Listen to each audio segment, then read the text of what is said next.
vamos realizar o YouCat com o nosso querido Padre Wellington Santos. Bom dia, Padre Wellington, sua bênção, alegria tê-lo aqui conosco mais uma vez. Bom dia, Moninha, Deus te abençoe, abençoe a cada um que está em casa e que agora nos acompanha. Momento feliz da gente poder se encontrar e registrar, Moninha, cada vez mais pessoas chegam dizendo que estão nos acompanhando, pessoas amigas que depois mandam mensagem falando que estavam lá online conosco, vendo pela TV Horizonte.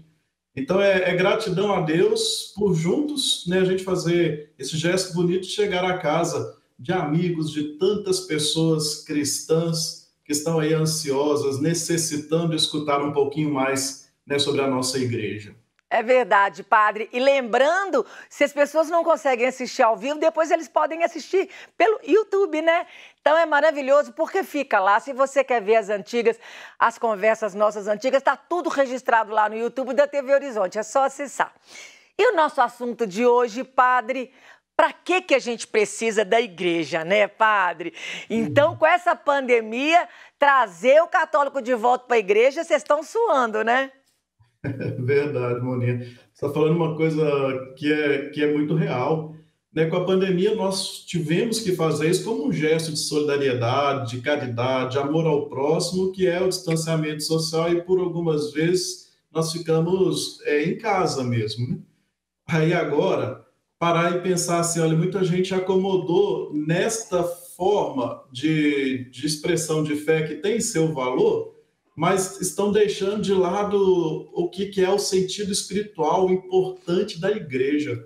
Aí é a hora da gente agora começar a refletir, claro, tomando todos os cuidados, porque a pandemia ainda existe, está aí na nossa realidade, mas é tempo da gente poder revalorizar o que é a igreja em nossa vida e como ela é importante para a prática da nossa fé.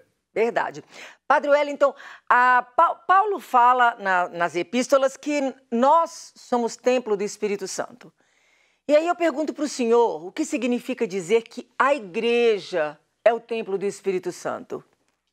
Isso é bonito de trazermos, e realmente a teologia paulina nos fala, né, a todo instante sobre, né, o ser templo do Espírito Santo, e essa informação que você trouxe antes nos ajuda a compreender como dizer da igreja como esse templo do Espírito Santo, porque a gente tem uma tendência, Moni, muito rápida e fácil, de tomar a igreja pela sua questão institucional, né, pela hierarquia, pelos padres, bispos, diáconos, os leigos, da importância de cada um, né, do papel que exercem dentro da igreja, as bonitas catedrais, basílicas, as igrejas que a gente tem.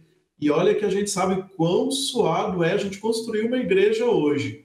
E pensar aí em arte sacra, como ela deve ser, que a igreja tem que nos ajudar a experiência de oração.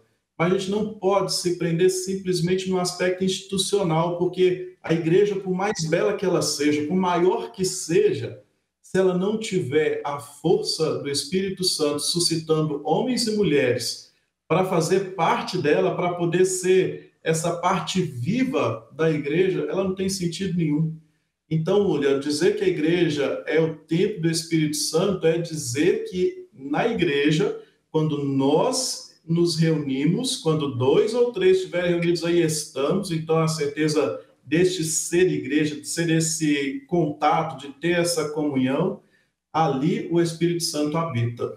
Faz suscitar dons, faz suscitar aí vocações, talentos de pessoas para se colocarem à disposição. Aí as construções, né, o institucional, ele vai estar lado a lado ali como consequência dessa bonita experiência de fé que a gente faz. Quando nós nos reunimos para sermos igreja, para sermos ali templo do Espírito Santo. Padre, a hóstia consagrada, quando a gente vai receber a comunhão, fala corpo de Cristo.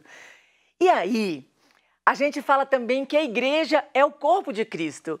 O que significa dizer que a igreja é o corpo de Cristo?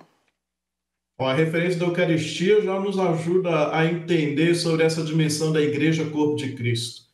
Porque com a Eucaristia, né, com os sacramentos, nós nos unimos a Cristo de forma tão intensa que nós passamos a formar parte dele. Cristo é a cabeça e nós somos como os membros do corpo de Cristo.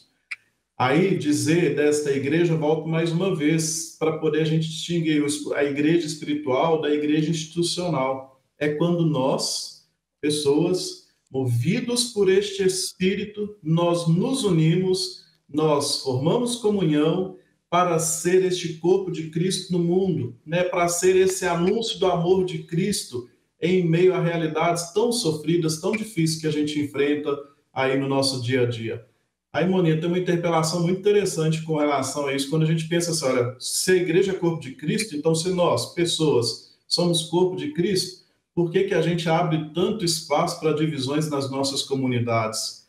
Aí é como que o corpo adoecendo, né, cindindo, é a mão dizendo que não precisa do pé, e Paulo vai tratar isso, né, quando a igreja começa a se dividir, quando pessoas começam a se sentir melhor do que os outros. A igreja é corpo de Cristo e cada membro tem a sua importância, pois nós todos, unidos a Cristo, somos essa expressão do amor de Deus no mundo. A gente não pode perder essa referência, para não deixar aí que essas diferenças que existem acabem minando essa experiência de comunhão que existe, né, entre nós, na nossa vida de fé, que existe na igreja. Anota isso aí, gente. Tem que ser a expressão do amor de Deus no mundo. A gente precisa ser isso. Como que é edificada a igreja una, santa, católica e apostólica? Queria que o senhor explicasse isso. Una, santa, católica e apostólica. Isso é o desafio da nossa vida cristã. Pensar assim, olha, edificar a igreja de tijolos tem o seu trabalho porque precisa de recurso para fazer isso. E agora, edificar esta igreja de Cristo que tem unidade, falando aí da nossa comunhão, né, de nós nos unirmos mesmo com os diferentes, com as pessoas que pensam diferente de nós. Uma igreja santa que se propõe um caminho de santidade para nós nos conformarmos àquilo que Jesus nos ensina. Essa igreja que é católica, né, no sentido de ser universal, de abranger, né, perspectivas, não é um grupo fechado. Isso que é bonito na nossa igreja, não é um grupo fechado, é aberto para todos que querem fazer parte dela.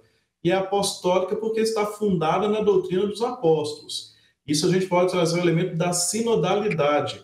Nós não falamos aquilo que a gente simplesmente quer, a gente não ensina aquilo que a gente acha.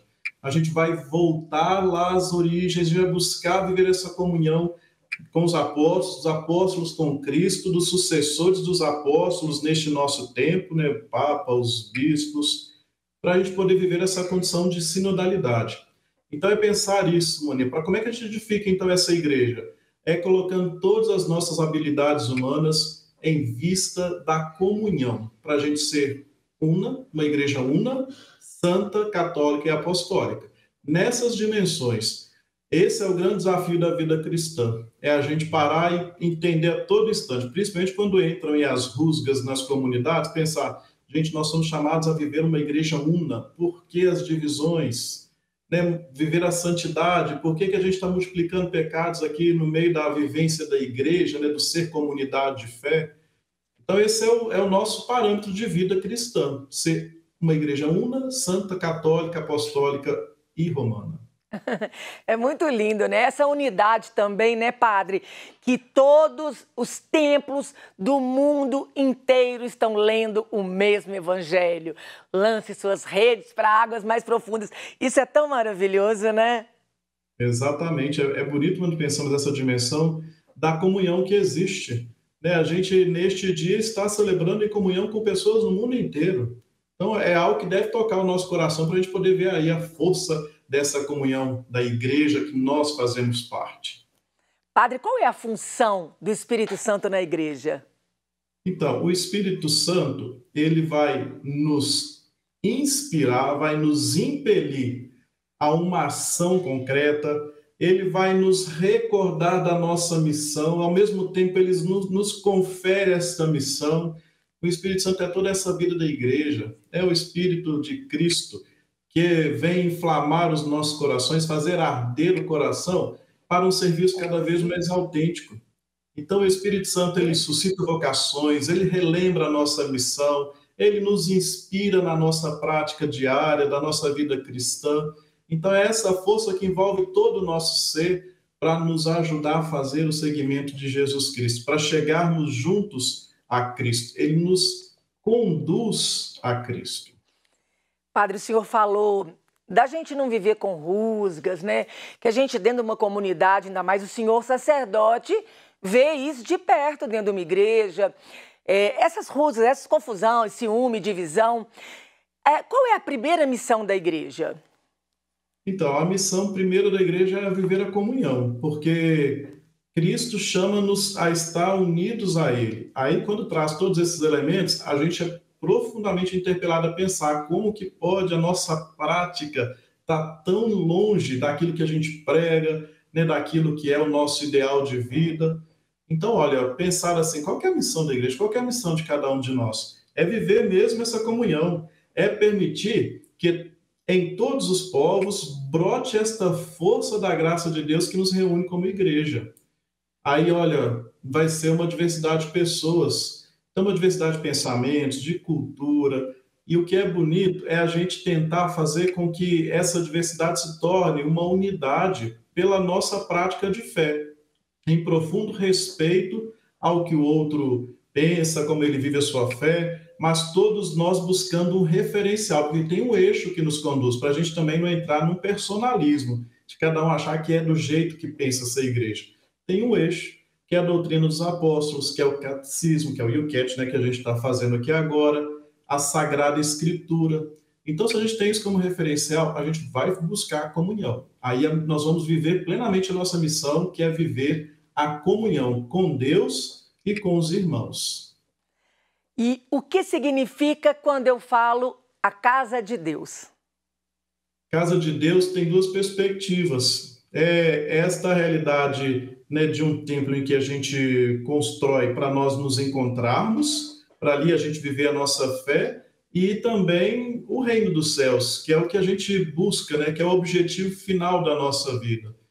Aí traz esses elementos interessantes, porque quando a gente vai construir uma igreja, uma casa de Deus, ela precisa de alguns elementos importantes para nos ajudar a rezar. É tão bom quando a gente entra numa igreja e ela nos ajuda a rezar, né? Todos os elementos que estão nela não estão para poder mostrar uma obra de arte simplesmente, né? Para poder mostrar um traço arquitetônico, mas todo conflui para a gente poder fazer uma experiência de Deus, para a gente poder fazer uma experiência de oração. Eu sei que é difícil construir igreja, aqui na paróquia a gente tem, né, o desafio de reformar 2 igrejas, mas é importante que toda a construção, toda a casa de Deus, né, nos permita a oração. Quando a gente entrar numa igreja, a gente automaticamente está sendo lançado nesse ambiente místico, né, de encontro com Deus. Então a casa de Deus é isso, é o templo que a gente constrói, mas é o reino dos céus também que a gente almeja, que é o que a gente busca por toda a nossa vida.